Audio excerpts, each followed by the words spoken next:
Suntem la sărbătoare și ne bucurăm și unii de alții, dar ne bucurăm și de Mântuitorul nostru. Ne bucurăm că El este Regele nostru. El este acela care ne-a izbăvit, ne-a dat viață și noi trăim prin El. Ați văzut copiii cum plini de bucurie au cântat despre El, despre mântuirea noastră. Noi împreună la închinare am cântat că El, Dumnezeu, a trimis pe Fiul Său ca să se nască și s-a născut. S-a născut Mesia, s-a născut Cel care a fost promis.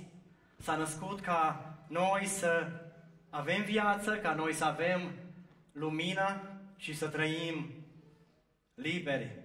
Să ieșim de sub jugul robiei și să trăim împreună cu Hristos în libertate. M-am gândit săptămânile acestea dinainte de Crăciun, oare Crăciunul acesta va fi el ca celelalte? Vom putea sărbători noi așa cum ne-am dorit? Vom putea noi să avem în aceste sărbători, în timpul acestor sărbători, acea bucurie care ar trebui să fie în mijlocul sărbătorii? Și citind din Evanghelii modul în care s-au întâmplat lucrurile atunci când s-a născut Domnul Iisus, am zis, oare eu, acum, în 2020, mi-aș dori să fiu în acel Crăciun în care s-a născut Iisus atunci și acolo? Aș vrea eu să trăiesc într-o situație în care era lumea de atunci? Și apoi am stat și m-am gândit, noi astăzi avem mult mai mult decât aveau oamenii atunci. Și mai mult, citim Evangheliile, citim profeții, citim despre evenimentele care s-au întâmplat atunci. Și vedem apoi că s-au întâmplat în tocmai cum a fost profețite și ne bucurăm că s-au întâmplat și ne bucurăm că Dumnezeu ne-a dăruit mântuire. Dar oamenii de atunci nu aveau aceste lucruri. Aveau doar profețiile. Și stăteau și așteptau și unii căutau să vadă oare acum este vremea să se împlinească ceea ce a fost profețit?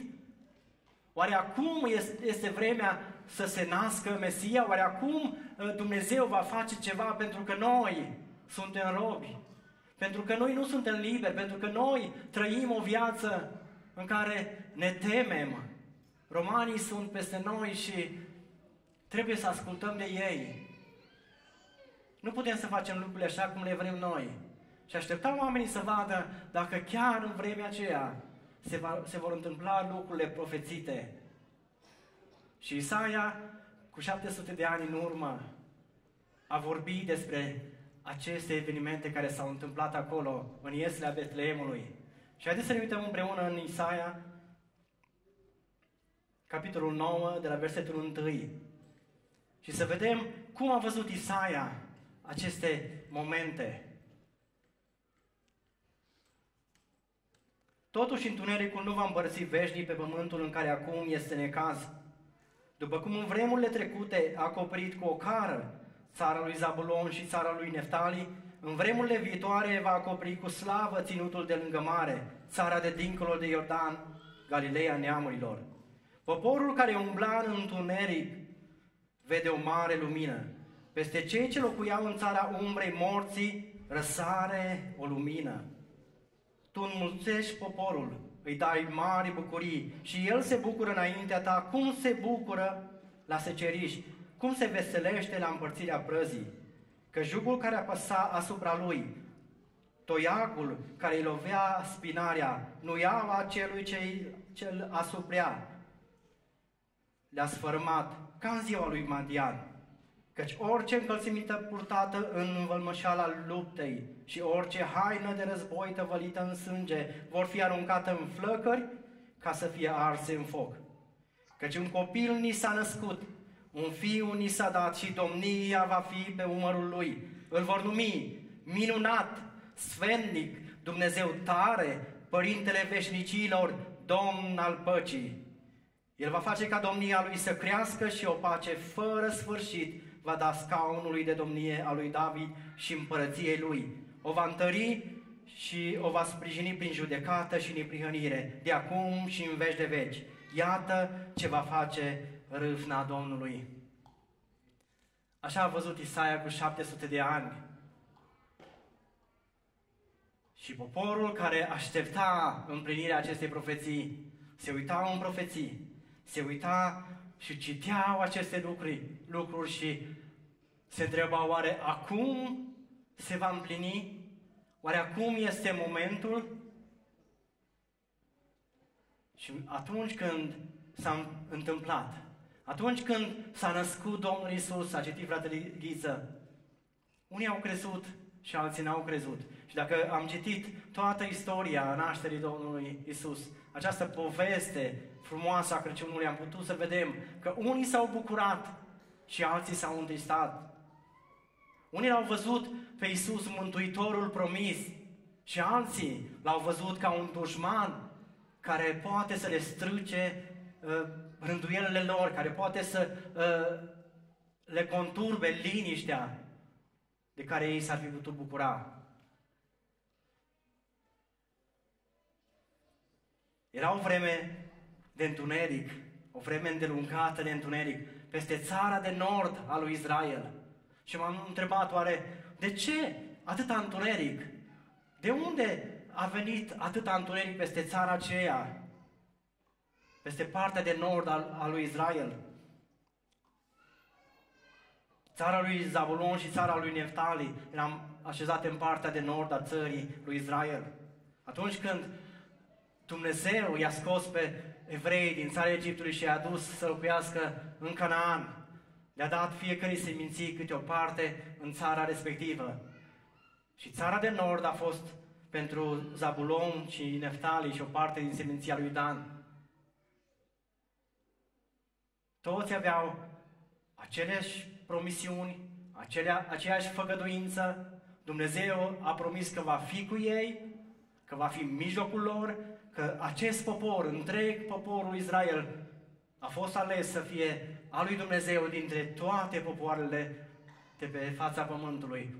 Un popor care să poarte numele lui Dumnezeu și neamurile, celelalte popoare să vadă în Israel un popor al lui Dumnezeu.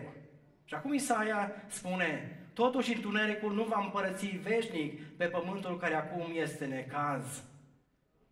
Cum a ajuns acea parte din țara promisă să fie în întuneric și întunericul să domnească acolo? Dacă am citit istoria lui Israel, vedem că după domnia lui Solomon peste Israel, împărăția s-a rupt în două, jumătate sau parte în jumătate. O parte din împărăție a rămas credincioasă casei lui David și urmașului lui Solomon. Și 10 seminții s-au rupt și s-au dus și au făcut o altă împărăție separată și peste ei a domnit Ieroboam. Și după ce s-a împărțit țara în două, după ce 10 seminții erau cu un împărat și celelalte 2 seminții cu un alt împărat, ei continuau să se închine Dumnezeului adevărat, continuau să meargă la casa lui Dumnezeu, la Ierusalim, templul era zidit și acolo se aduceau jertfele și acolo toți mergeau să se închine Dumnezeului adevărat. Dar s-a întâmplat ceva și găsim asta în 1 Împărați, capitolul 12, versetul 27 și 28, unde Ieroboam, văzând că poporul merge la Ierusalim de fiecare dată să se închine Domnului, s-a temut ca nu cumva poporul să-l părăsească și să se alipească de împărăția lui Iuda și el să rămână fără împărăție. Și spune, versetul 27, dacă poporul acesta se va sui la Ierusalim să aducă jertfe în casa Domnului, inima poporului acestuia se va întoarce la domnul său Roboam, împăratul lui Iuda, și mă vor omorî și se vor întoarce la Roboam, împăratul lui Iuda. După ce s-au sfătuit, împăratul a făcut 2 viței de aur și au zis: destul v-a suit la Ierusalim, Israele.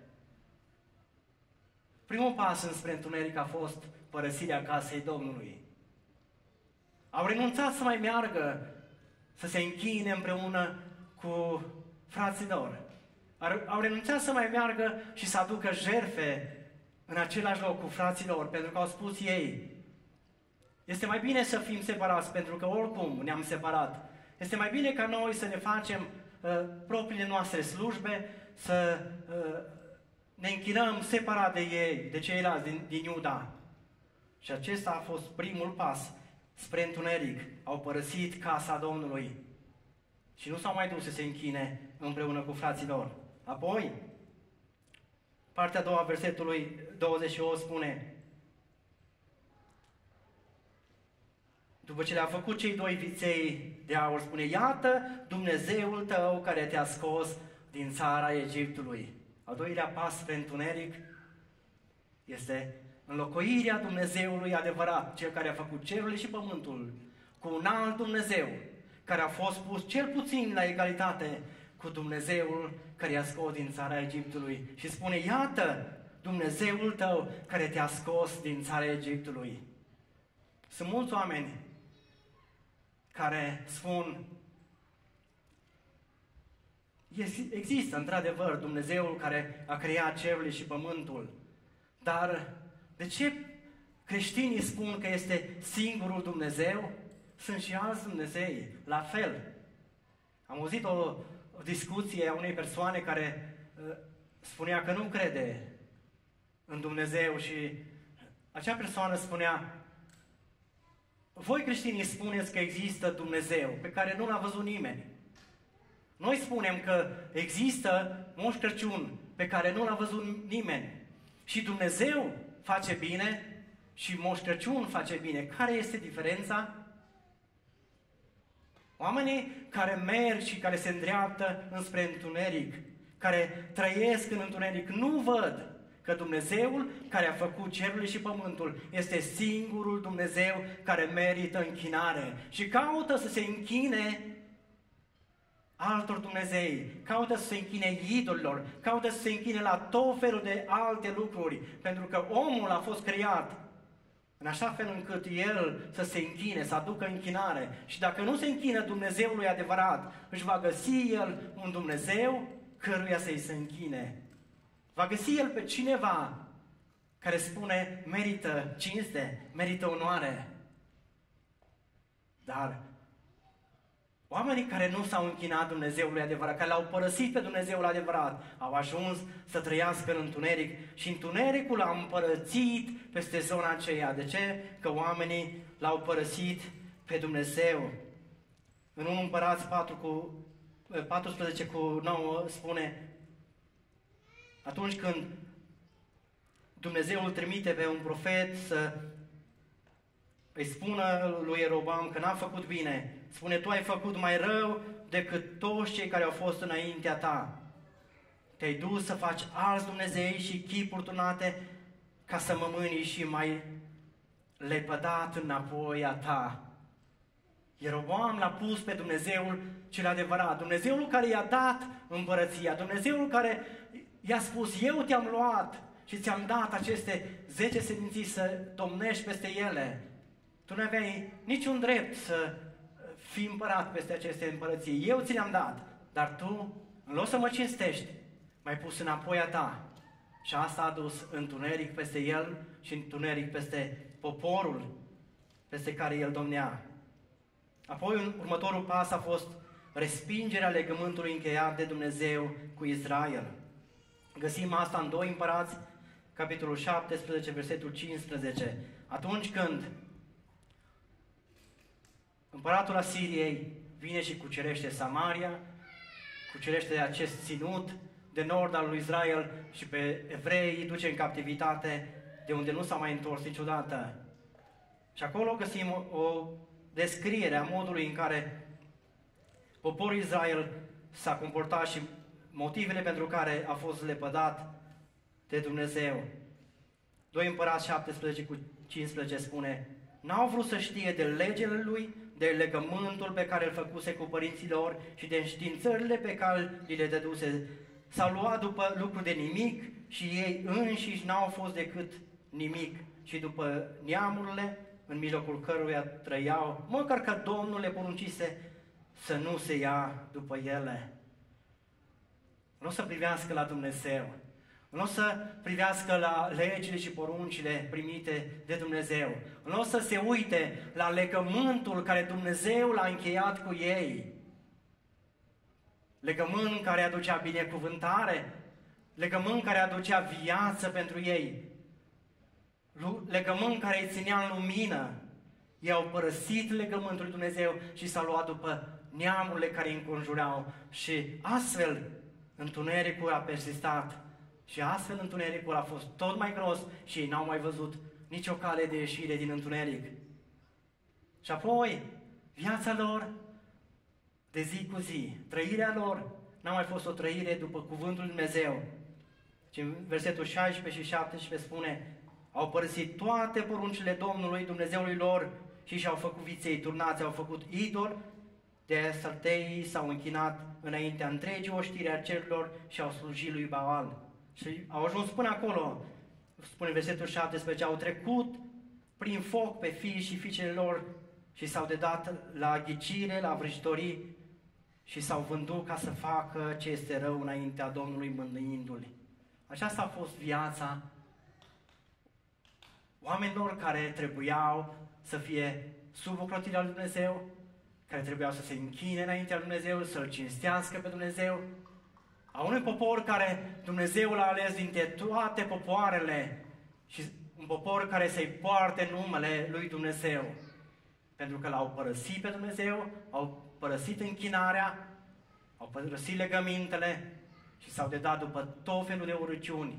Au ajuns până acolo și-au dat fiii să fie trecuți prin foc pentru zeii pe care ei slujeau. Întunericul era atât de gros. Și apoi au fost duși în robie și o parte sau majoritatea dintre ei și în locul lor au venit alte popoare care au format apoi samaritenii din vremea Domnului Isus. Întunericul domnea peste acea țară de nord. Și Isaia vorbește despre țara aceasta de nord și spune: întunericul nu va domni veșnic. Poporul care umbla în întunericul vede acum o mare lumină. Poporul care este în întuneric acum vede o mare lumină. Care este lumina aceea care a văzut-o Isaia? În Evanghelia după Ioan, capitolul 1, cu versetul 9, citim: lumina aceasta era adevărata lumină care luminează pe orice om venind în lume. Dumnezeu întotdeauna aduce speranță. Întotdeauna Dumnezeu, indiferent cât de jos a ajuns un om, indiferent cât de întunecat a ajuns un om, Dumnezeu întotdeauna are cuvânt de speranță pentru el, pentru că El este Cel care aduce lumina prin cuvântul Său. El are puterea să lumineze pe orice om care vine în lumea aceasta, ca acel om să nu mai trăiască în întuneric, ci să trăiască în lumină. Lumina să fie peste el și în loc de ocară să primească slavă. În loc de ocară să primească slavă. Lucrarea Domnului Iisus în Galileea a fost o lucrare de reabilitare. Cea mai mare parte a vieții Iisus și-a petrecut-o în acest ținut al Galileei. Și acolo pe toți oropsiții îi ajuta, pe toți cei necăjiți Iisus se ocupa de ei, pe toți cei care erau fără nădejde, Iisus le-a adus nădejde. Asta face Dumnezeu cu orice om care vrea să îl cunoască pe Dumnezeu. Orice om poate să fie reabilitat și poate să cunoască lumina, pentru că Dumnezeu întotdeauna aduce speranță. Lucrarea lui Dumnezeu nu a fost doar pentru ținutul Galilei, nu a fost doar pentru oamenii care au trăit acolo în întuneric, ci lucrarea Domnului Isus. De la naștere și apoi până la cruce și după înviere a fost pentru întreaga omenire. Ceea ce a făcut Domnul Isus a fost ca să salveze tot ceea ce a fost pierdut. Tot ceea ce a fost pierdut, oricine crede în El, să nu piară, ci să aibă viață veșnică. Și de aceea noi, astăzi, chiar în condițiile acestea în care nu toate lucrurile ne plac, chiar în aceste condiții în care masca este incomodă,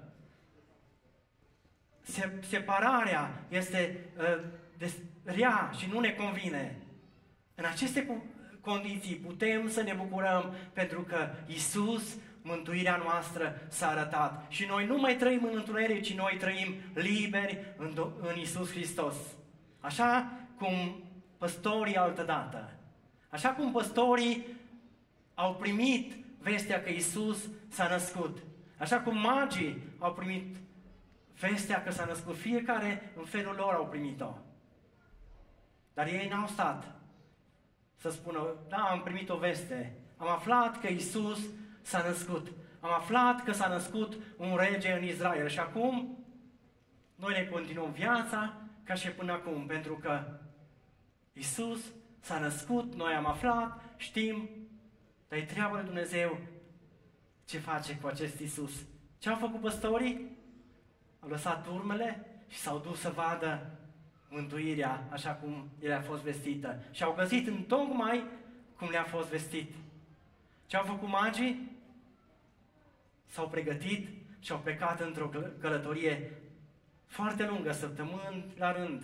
Au mers și au mers și au mers călăuziți de ostea ca să-L vadă pe regele născut în Israel.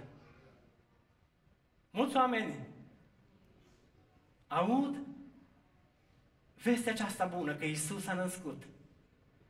Aud vestea aceasta bună că Isus este mântuirea dată de Dumnezeu oamenilor.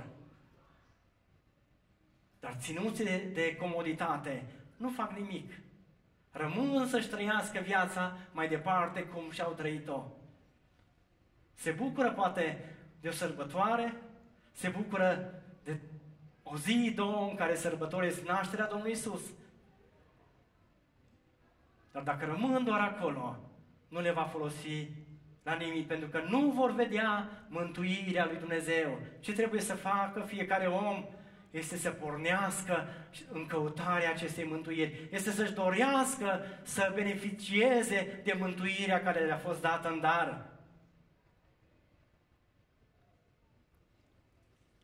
Dumnezeu vrea ca noi să trăim cu El și împreună cu El. Și găsim asta în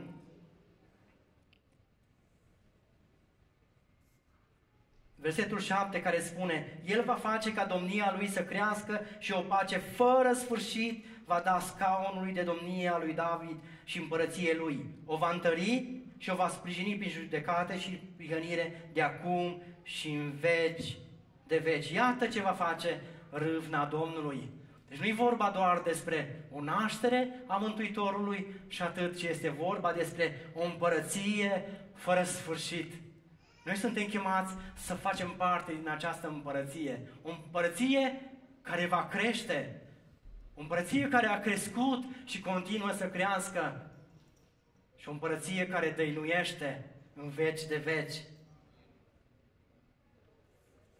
Crăciunul este o sărbătoare despre această împărăție. O lumină care a fost arătată păstorilor, putem să o vedem și noi astăzi. Vestea că Dumnezeu a trimis mântuirea pentru noi oamenii a continuat în fiecare an, în fiecare zi să se audă. Și au fost mulți mesageri ai mântuirii care au făcut cunoscută mântuirea lui Dumnezeu. Și noi astăzi auzim de această mântuire și ne bucurăm și suntem bucuroși și spunem și altora: mântuiți-vă din mijlocul acestui neam ticălos. Singura voastră șansă, singura voastră salvare este să vă mântuiți.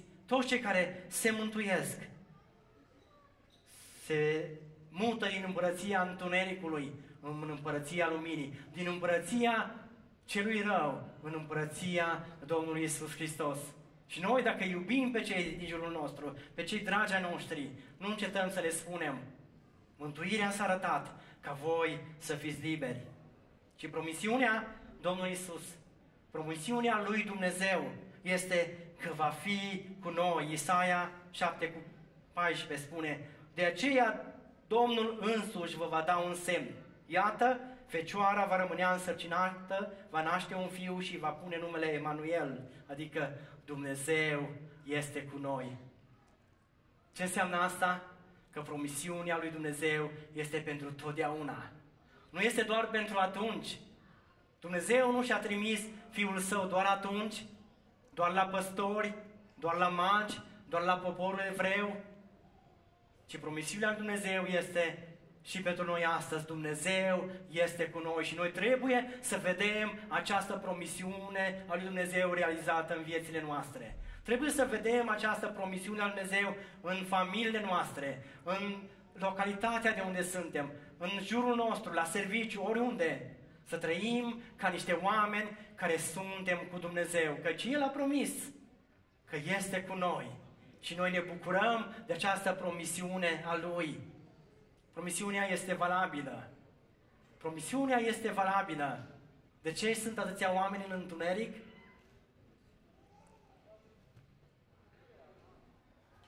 Poate ca și evreii altădată au renunțat să se închine cu fraților, au renunțat să se închine Dumnezeului adevărat și au crezut că pot să trăiască oricum, că Dumnezeu îi iubește.